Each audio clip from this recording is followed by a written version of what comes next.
P Shyamraj, സർക്കാർ തലത്തിൽ നടന്ന ഗുരുതരമായ ചട്ടലംഘനത്തിന്റെ കാര്യമാണ് അഡ്വക്കേറ്റ് ജോസഫ് മാത്യു ഇപ്പോൾ നമ്മോട് പറഞ്ഞത്. അസാധാരണമായ ഭരണപരമായ ഇടപെടലുകൾ നമ്മൾ ഈ മുട്ടിൽ മരംമുറി കേസിൽ ഈ കഴിഞ്ഞ വർഷങ്ങളിൽ അത്രയും കണ്ടു. ഇതുമായി ബന്ധപ്പെട്ടും ഇപ്പോൾ ഉണ്ടായിരിക്കുന്ന മെസ്സി വിവാദത്തിലും ഈ അസാധാരണപരമായ ഭരണപരമായ ഇടപെടലുകൾ നമുക്ക് കാണാൻ കഴിയും. ഇതിൽ കായിക വകുപ്പിൻ്റെതായ ഒരു ഉദ്യോഗസ്ഥൻ പോലും ചർച്ചയ്ക്കില്ല. ചീഫ് സെക്രട്ടറി, മുഖ്യമന്ത്രി, അതുപോലെ ഈ അബ്ദുറഹ്മാൻ, ഈ മൂവരും ചേർന്നാണ് ഇത്ര വലിയ ഒരു മെഗാ ഈവൻറ്റിനെ കുറിച്ചുള്ള ചർച്ചകൾ നടക്കുന്നതും ഈ തീരുമാനങ്ങളൊക്കെ ഇങ്ങനെ ഉണ്ടായി എന്ന് പറഞ്ഞുകൊണ്ട് പുറത്ത് ആൻഡ്രൂ അഗസ്റ്റിനെ കൊണ്ട് ഇങ്ങനെ പ്രഖ്യാപനങ്ങൾ നടത്തിക്കുന്നതും. യഥാർത്ഥത്തിൽ മുട്ടൽ മരമുറിയിൽ എന്ത് സംഭവിച്ചോ അതുപോലെ തന്നെയുള്ള ഒരു ഒത്താശയല്ലേ ഈ തട്ടിപ്പിന് വേണ്ടിയും ആൻഡ്രൂ ബ്രദേഴ്സിന് ഈ സർക്കാർ ചെയ്തു കൊടുത്തത്?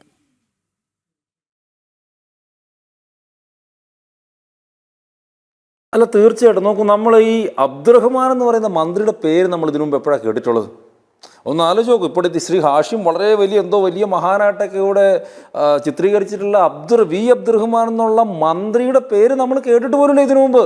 ഈ മന്ത്രിസ്ഥാനവും എടുത്തിട്ട് ഇത്തരത്തിലുള്ള തീവെട്ടിക്കൊള്ളയും അഴിമതി നടത്താൻ വേണ്ടിയിട്ടും ആ മന്ത്രിസ്ഥാനം ഉപയോഗിച്ചു വന്നതിനപ്പുറത്തേക്ക് കേരളത്തിൻ്റെ കായിക രംഗത്തിന് അദ്ദേഹത്തിനുള്ള കോൺട്രിബ്യൂഷൻ എന്താണെന്ന് ഞാൻ മനസ്സിലാക്കിയെടുത്തോളം പിണറായി വിജയൻ അഴിച്ചു വിട്ടിരിക്കുകയായിരുന്നു.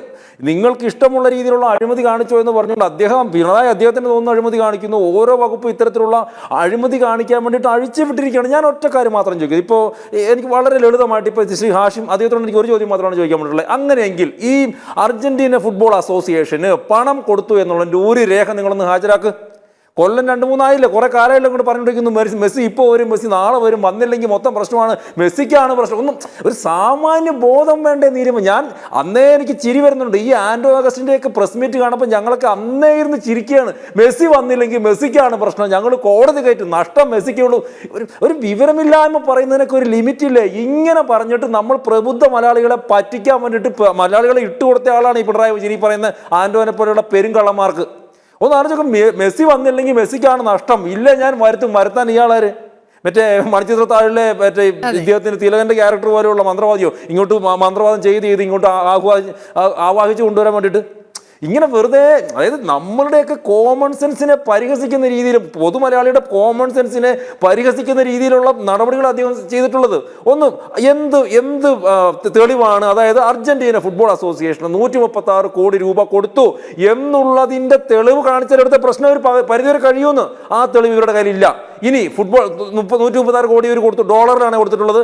ആ ഡോളറിൽ കൊടുത്തത് തന്നെ പ്രശ്നമുണ്ട് നീലിമ, ഡോളറിൽ കൊടുത്തത് തന്നെ പ്രശ്നമുണ്ട്. അതായത് ഇന്റർനാഷണൽ ലെവലിൽ കരിമ്പട്ടികയിൽ ഉൾപ്പെട്ടിട്ടുള്ള ഏജൻസിനെയാണ് ഇവര് ഇതിനകത്ത് ഈ പണം കൈമാറാൻ വേണ്ടിയിട്ട് ഏൽപ്പിച്ചിട്ടുള്ളത്, ഏജൻസിയായിട്ട് ഏൽപ്പിച്ചിട്ടുള്ളത്.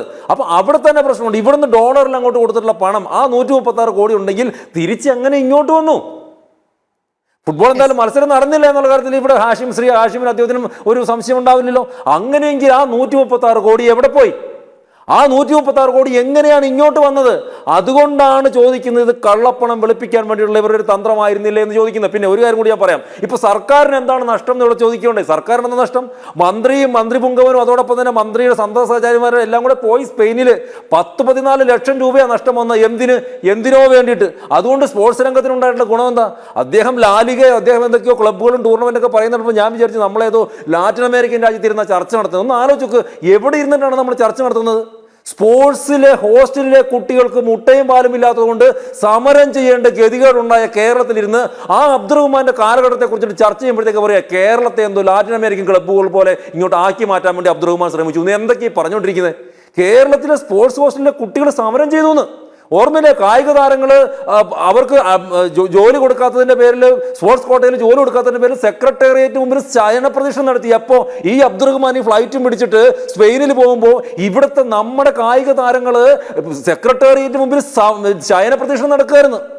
എന്നിട്ട് തീർന്നു. അഞ്ജു ബോബി ജോർജിന്റെ ലോങ് ജമ്പിലെ 22 വർഷം പഴക്കമുള്ള റെക്കോർഡ് തകർത്തിട്ടുള്ള പെൺകുട്ടി ആൻസി സോജൻ. ആ ആൻസി സോജനുള്ള പാരിതോഷികം പോലും ഇവിടെ കൊടുത്തിട്ടുണ്ടായില്ല എന്ന് ആൻസി സോജന്റെ ഒരു സ്റ്റേറ്റ്മെന്റ് ഇന്ന് ഞാൻ കണ്ടു. അവർ പറയാണ് തമിഴ്നാട്ടിൽ ഒക്കെ പോകാൻ കൊതിയാവുന്നു. കാരണം കിറ്റ് പോലും ഒരു സ്പോർട്സ് താരത്തിനുള്ള ഇന്റർനാഷണൽ ലെവലിൽ സ്പോർട്സിൽ ഇടപെടുന്ന 22 വർഷം പഴക്കമുള്ള അഞ്ജു ബോബി ജോർജിന്റെ വരെ റെക്കോർഡ് തകർത്തിട്ടുള്ള ആൻസി എന്ന് പറയുന്ന നമുക്കൊക്കെ അഭിമാനമാകേണ്ട, കേരളത്തിന് അഭിമാനമാകേണ്ട പെൺകുട്ടി സ്വന്തം ജേഴ്സി വരെ സ്വന്തം കാശിന് വാങ്ങിച്ചിട്ടിട്ട് പോയിട്ട് പറയണം അബ്ദുറഹ്മാൻ അവിടെ സ്പെയിനിൽ പോയിട്ട് ഇവിടെ ഫുട്ബോൾ കൊണ്ടുവരാൻ വേണ്ടിയിട്ട് പോയി. ഒന്ന് ആലോചിച്ച് നോക്കിയേ.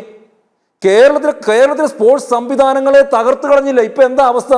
നമ്മൾ ഒരു 10-15 വർഷം മുമ്പ് കേരളത്തിൽ എത്രയോ സ്കൂളുകളെ കുറിച്ചിട്ട്, കോതമംഗലം സെന്റ് ജോസഫോ ഒക്കെ പോലെ എത്രയോ സ്കൂളുകളെ കുറിച്ചിട്ട് നമ്മൾ കേൾക്കുമായിരുന്നു. ഇന്ന് ഏത് സ്കൂളിനെ കുറിച്ചാണ് നമ്മൾ കേൾക്കുന്നത്? എത്രയോ കുട്ടികൾ, മിടുക്കന്മാരായിട്ടുള്ള എത്രയോ കുട്ടികളുടെ ചിത്രം കൊണ്ട് കേരളത്തിലെ പത്രങ്ങളുടെ സ്പോർട്സ് പേജ് നിറയുമായിരുന്നു. ഇന്നത്തെ അവസ്ഥ എന്താ? ഇന്ന് ആരാ പോകുന്നത്? ഇന്ന് കേരളത്തിൽ നിന്ന് ഇന്റർനാഷണൽ ലെവലിൽ ഒളിമ്പിക്സിനോ അല്ലെങ്കിൽ മറ്റേതെങ്കിലും ഏഷ്യൻ ഗെയിംസിനോ പോകുന്ന ചെറുപ്പക്കാരാരാ ഉള്ളത്? എന്താ നമ്മുടെ സ്പോർട്സ് രംഗത്തെ തകർത്ത് തരിപ്പണമാക്കി കളഞ്ഞില്ലേ ഈ അബ്ദുറഹ്മാൻ എന്ന് പറയുന്ന മന്ത്രി? എന്നിട്ട് അതൊന്നും പറഞ്ഞിട്ട് മലയാളിയുടെ സാധാരണക്കാരൻ്റെ ഫുട്ബോൾ പ്രേമത്തെ കൂടി ചൂഷണം ചെയ്തിട്ട് ആൻഡ്രോയെ പോലുള്ള പെരുങ്കള്ളന്മാർക്ക് അഴിമതി നടത്താൻ, അഴിമതിയല്ല കൊള്ള നടത്താൻ വേണ്ടി, തീവെട്ടി കൊള്ള നടത്താൻ വേണ്ടിയിട്ടുള്ള അവസരം ഉണ്ടായി കൊടുത്തിരുന്നത് വാചകം അടിക്കുന്നിരുന്നുണ്ട്. എന്താ ഒരു കമ്മിറ്റ്മെന്റ് വേണ്ടേ? ഒരു സാമാന്യ ബോധം, ഒരു സാമാന്യ എന്താ കമ്മിറ്റ്മെന്റ് വേണ്ടേ? ഒരു സാമൂഹ്യ പ്രതിബദ്ധത അടുത്തുകൂടിയെങ്കിലും പോകണ്ടേ? മന്ത്രിയായിട്ടൊന്നും ചെയ്തിട്ടില്ല എന്ന് മാത്രമല്ല, എന്നിട്ട് ഈ സ്പെയിനിൽ ഫ്ലൈറ്റും പിടിച്ചിട്ട് പോയ ആൾക്കാർക്ക് വേണ്ടി ഇങ്ങനെ ഇവിടെ ന്യായീകരിക്കാൻ വേണ്ടി ഒരല്പം നാണമൊക്കെ വേണ്ടേ? ഇനി ഇവിടെ സ്റ്റേഡിയം എടുത്ത കാര്യം നോക്കൂ. സ്റ്റേഡിയം ആൻഡ്രോ അഗസ്റ്റിന് കൊടുക്കുമ്പോൾ, ഈ റിപ്പോർട്ടർ ബ്രോഡ്കാസ്റ്റിംഗ് ഏജൻസിക്ക് കൊടുക്കുമ്പോൾ ഏകദേശം 5 കോടിയുടെ നഷ്ടം സർക്കാരിനുണ്ടായിട്ടുണ്ട്. അതായത് സെക്യൂരിറ്റി ഡെപ്പോസിറ്റ്, റെന്റ്, ടാക്സ് ഇതൊക്കെ ഒഴിവാക്കിയിട്ടാണ് ആൻഡ്രോയ്ക്ക് കൊടുത്തിട്ടുള്ളത്. ആരോട് ചോദിച്ചിട്ടാണ് സെക്യൂരിറ്റി ടാക്സ് ഒഴിവാക്കിയത്, സെക്യൂരിറ്റി ഡെപ്പോസിറ്റ് ഒഴിവാക്കിയത്? ആരോട് ചോദിച്ചിട്ടാണ് ഈ ടാക്സ് ഒഴിവാക്കിയത്?